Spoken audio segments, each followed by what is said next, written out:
কারো গলায় তাবিজ আছে? আছে কারো গলায়? আছে। কার কার আছে? কয়েকজনের আছে, আর বাকি নেই। হ্যাঁ, আপনি তাবিজ গলায় দিয়েছেন, তাই তো? সঙ্গে সঙ্গে আপনার উপর ফতোয়া আসবে কি আপনি শিরক করেছেন। শোনেন না তাবিজ বাঁধা শিরক? শুনেছেন কি শোনেন? এখন আপনার কাছে যুক্তির যদি প্রেক্ষাপট তুলে ধরা হয় যে তাবিজ বাঁধা শিরক, দাদা হুজুর ভুল করেছিল, 5 হুজুর ভুল করেছিল, খাজা সাহেব ভুল করেছিল, সঙ্গে সঙ্গে আপনার কাছে প্রশ্ন আসবে কি যে ওনারা তো আল্লাহ রসুল নয়, ওনারা কোরআন হাদিস নয়। ভাই কথা বুঝতে পারছেন? আপনাকে পরিষ্কার কথা বলে দিচ্ছি, তাওয়িজ, আমরা তাবিজ তাবিজ করি বাংলায়। তাওয়িজ মানে পানা চাওয়া, আর তাওয়িজু ইলাল্লাহ, আল্লাহর কাছে পানা চাওয়া। ডায়াবেটিস কার কার আছে হাত তোলেন।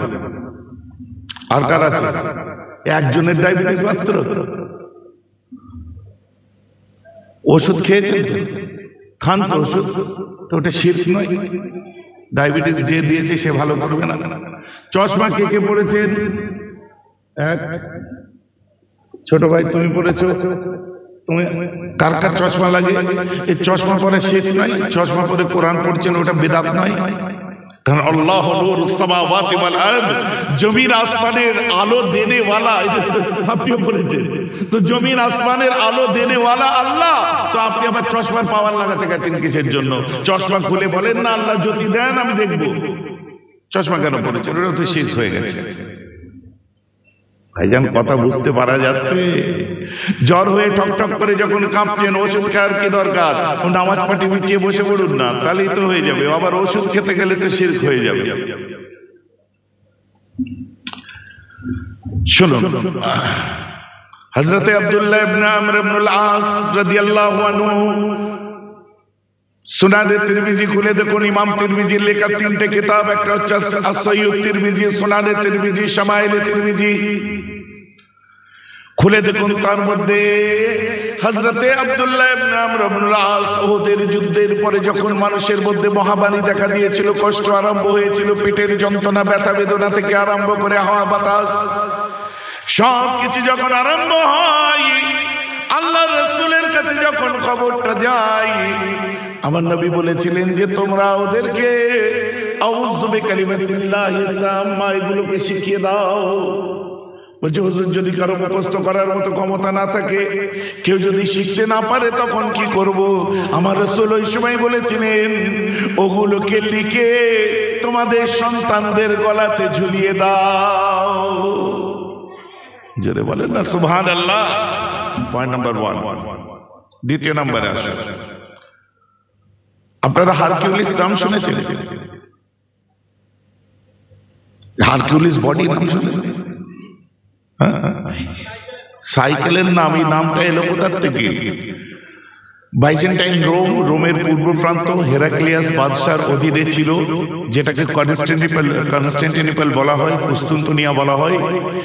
এই হেরাক্লিয়াস রোম সম্রাট যে ছিল, রোমের বিখ্যাত সম্রাটের নাম ছিল হেরাক্লিয়াস, যাকে হারকিউলিস ইংরেজিতে বলে, আরবিতে বলে হেরাকল। ওমর ফারুকের জামানা মাথার যন্ত্রণা চলতো, এটা আমি বলছি না, খতিব বাগদাদি লিখছেন, পৃথিবীর বিখ্যাত যত মুআররিখিনরা আছে সব এই ঘটনাটা উল্লেখ করেছে। দেওয়ানি বকরির লেখা তারিকুল খামিস দেখুন। বলছে যখন আরম্ভ হয়, মাথার যন্ত্রণা আরম্ভ হয়ে গেছিল, হারকিউলিস বা হেরাক্লিয়াস বাদশার যখন মাথার যন্ত্রণা হয়, ওমর ফারুকের কাছে খবর আসতে হযরত ওমর ইবনুল খাত্তাব একটা টুপি সেলাই করে তার কাছে পাঠিয়ে দেয়। টুপিটা নিয়ে যে মাথায় যখন রাখে, সঙ্গে সঙ্গে মাথার যন্ত্রণা গায়েব হয়ে যায়। আবার টুপি খুলে মাথার যন্ত্রণা এসে যায়, আবার টুপি পরে মাথার যন্ত্রণা গায়েব হয়ে যায়, আবার টুপি পরে মাথার যন্ত্রণা এসে যায়। একদিন রাগের মাথায় বলে, টুপিতে আছে কি আমায় দেখতে হবে। বলে টুপিটা উল্টে ব্লেড দিয়ে চিরে বা কিছু দিয়ে চিরে দেখে কিনা, ওই টুপির মধ্যে একটা কাগজে বিসমিল্লাহির রহমানির রহিম লিখে টুপিটাকে সেলাই করে মাথায় পরিয়ে দিয়েছে। মাথার যন্ত্রণা গায়েব হয়ে গেছে।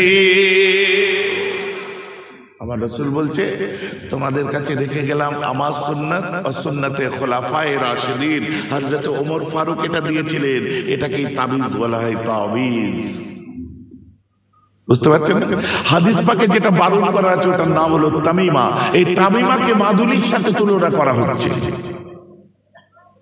তামিমা কি? গুড়ি পাথর। কথা বুঝতে পারছেন না? মজার কথা শুনবেন, তামিমা হাদিস পাকে হারাম লেখা আছে, ওটা হচ্ছে শিরক। একটা নয়, শতাধিক হাদিস আছে, বুঝলেন? কিন্তু আহলে হাদিসদের ইমাম ইবনে তাইমিয়া যখন মারা যায় তার গলা থেকে একটা পাথর পাওয়া গেছিল। বুঝতে পারছেন না? নিজেই তামিমা পরে ঘুরত। আবার মজার কথা শুনবেন, বর্তমান যারা এই যে তাবিজ দিয়া শরীফ বলে, এই আহলে হাদিস নামক দল বার হয়েছে, দেখছেন না? এদের ইমামের নাম হচ্ছে নবাব সিদ্দিক হাসান খান ভূপালী। ফাউন্ডার ফাদারদের মধ্যে একজন ছিলেন, একজন হাসান বেটলভি, আব্দুল হক বানারসি এবং নবাব সিদ্দিক হাসান খান ভূপালী। ইনার লেখা উর্দুতে এত মোটা একটা কিতাব আছে, কিতাবটার নাম হলো কিতাবুত তাবিজাত।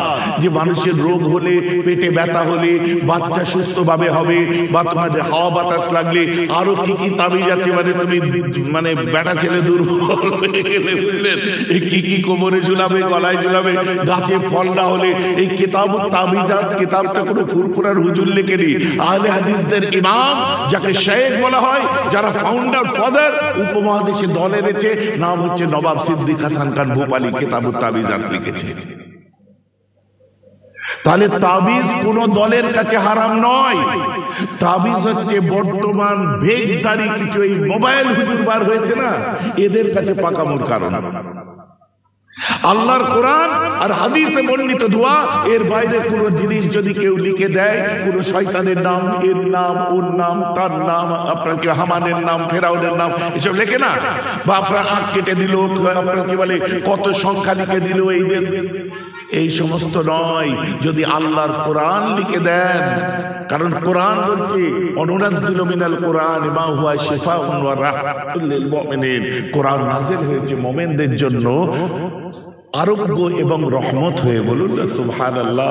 তো সাহাবায়ে কেরামদের কাছ থেকে বহু দলিল পাওয়া যায়, ওনারা নিজে কোরআনের আয়াত লিখে নিজের কাছে রাখতেন। বোঝা যাচ্ছে তো নাকি? আমার রাসূলদের দুনিয়ার বাদশা, হুজুর ফুক মারা পয়সা ওসব চলবে না, হারাম টারাম শোনেন না, এইসব কথায় কান দেবেন না। আমরা অলির দেশের মানুষ, কতর উপরে বসে ওয়াজ শুনছি, কোথায়, এটা কোন জায়গা? বুঝতে পারছেন? উড়িয়ে দিলে চলবে না। একটুখানি পানি যদি আব্দুল্লাহ আবদাল পড়ে দিতেন তো আলহামদুলিল্লাহ তার বরকত আলাদা হয়ে যেত। তানার আব্বাজি পড়ে দিলে তার বরকত আলাদা হয়ে যেত। কেন?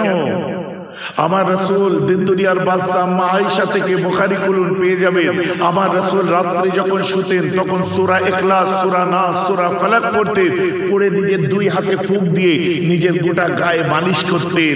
নবীজি যখন ইন্তেকালের সময় অসুস্থ, আম্মা আয়েশা ওই সূরা ইখলাস, সূরা আপনার ফালাক, সূরা নাস পড়ে আমার নবীর হাতে ফুঁক দিত, নবীর হাতটা নিজের হাতে বুলাতো, বুলিয়ে নিজের হাত আর নবীর হাত একসঙ্গে রাসূলের গায়ে বুলানো হতো। বলুন না সুবহানাল্লাহ।